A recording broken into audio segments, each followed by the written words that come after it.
आज आपण बघणार आहे मसाला कारल्याची रेसिपी। त्यासाठी मी 2 कारली घेतली, त्याला मी अशा पद्धतीने कट करून घेतली। नंतर मी एका पातेल्यामध्ये पाणी घेतले, त्यामध्ये मी थोडे मीठ टाकले आणि कारली उकळायला ठेवली। दुसऱ्या साईडने मी तव्यावर किसलेले सुके खोबरे घेतले, त्याला लाल होईपर्यंत भाजून घेतले।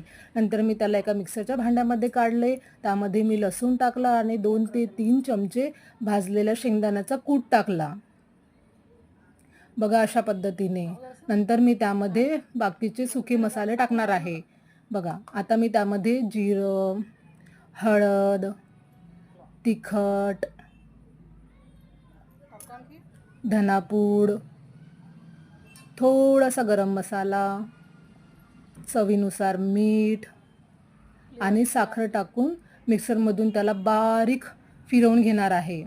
बघा अशा पद्धतीने आपला सुका मसाला तयार झाला। आता मी याला एका प्लेटमध्ये काढणार आहे आणि त्यामध्ये मी 1 चमचा पांढरी तीळ टाकणार आहे आणि बारीक कापलेली कोथिंबीर टाकणार आहे।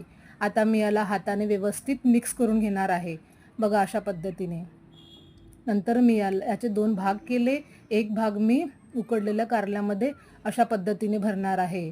मसाला दाबून दाबून भरावा आहे पा अशा पद्धतीने।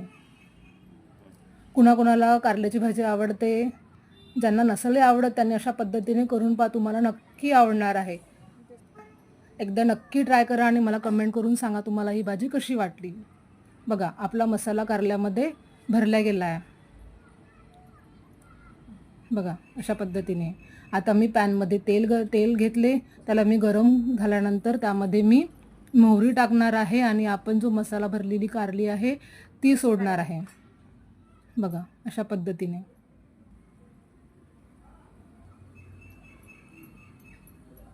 नंतर मी त्याला तेलामध्ये व्यवस्थित फिरवून घेणार आहे आणि सर्व भाजी ही स्लो गॅसवर करावी।